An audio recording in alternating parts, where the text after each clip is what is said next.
salam semangat. Perkenalkan, saya Indonesia Mulia Permatawae dari kelas 10J. Jadi, di video kali ini, saya akan menjelaskan sejarah perbankan di Indonesia. Perbankan adalah segala sesuatu yang menyangkut tentang bank, mencakup kelembagaan, kegiatan usaha, serta cara dan proses dalam melaksanakan kegiatan usahanya. Sejarah perbankan di Indonesia. Lembaga perbankan yang hadir di Indonesia pertama kali tentunya tidak terlepas dari kolonial Hindia Belanda.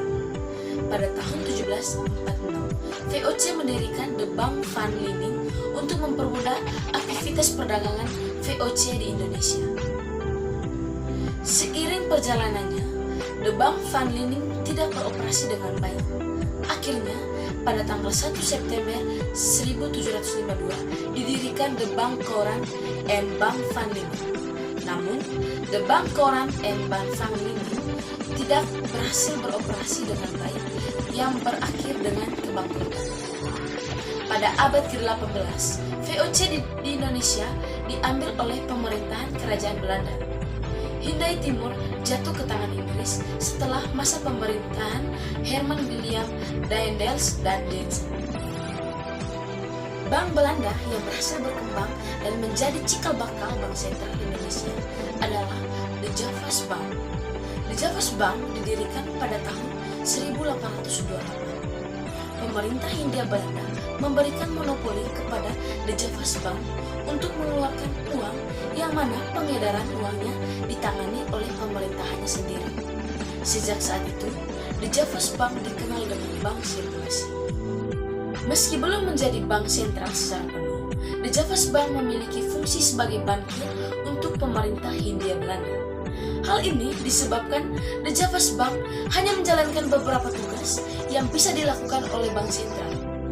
Beberapa tugas yang dijalankan oleh The Javas Bank antara lain mendiskonto wesel dan surat utang jangka pendek, mengeluarkan uang kertas, menjadi kasir pemerintah, menyimpang dana devisa, dan menjadi pusat clearing. Menjelang Perang Dunia Kedua, Hindia Belanda melikuidasi 3 bank Jepang yang beroperasi pada saat itu. Namun, ketika Jepang menguasai Asia Pasifik, bank-bank Belanda, Inggris, dan beberapa bank Cina dilikuidasi oleh pihak Jepang. Pada saat itu, Jepang hanya ingin mengendalikan seluruh keuangan pada satu bank. Bank tersebut adalah Bank Rakyat Indonesia, bank yang dioperasikan oleh Putra Indonesia. Setelah Indonesia merdeka, The Javas Bank mulai beroperasi kembali dan berfungsi sebagai bank sentral. Meskipun pada saat itu, The Javas Bank masih menjadi badan usaha swasta dan beberapa bagian sahamnya masih dimiliki oleh tangan asing. Akhirnya, pada tahun 1951, The Javas Bank dinasionalisasi berdasarkan Undang-Undang Nomor 24 Tahun 1951. Sejak Indonesia merdeka dan Sekutu berhasil mengalahkan Jepang, akhirnya bank-bank Belanda dan bank-bank asing kembali beroperasi. Pada tanggal 2 Januari 1946, Gubernur Jenderal Hindia Belanda memberikan izin pembukaan kembali bank Belanda yang ada di Indonesia.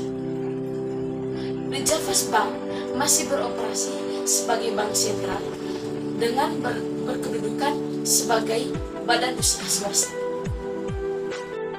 Akhirnya, pada tahun 1953, untuk memberikan kemudahan menjalankan kebijakan moneter dan kebijakan perekonomian lainnya, ditetapkan Undang-Undang Pokok Bank yang tertera dalam Undang-Undang Nomor 11 Tahun 1953.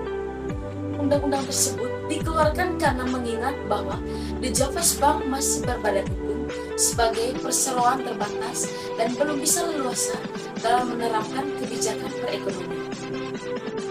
Pada tahun 1946, Bank Negara Indonesia didirikan dengan berkedudukan sebagai bank sentral. Yayasan Pusat Bank Indonesia dilebur ke dalam Bank Negara Indonesia. Seiring waktu berjalan, pemerintah Indonesia melakukan pemantapan kedudukan Bank Negara Indonesia.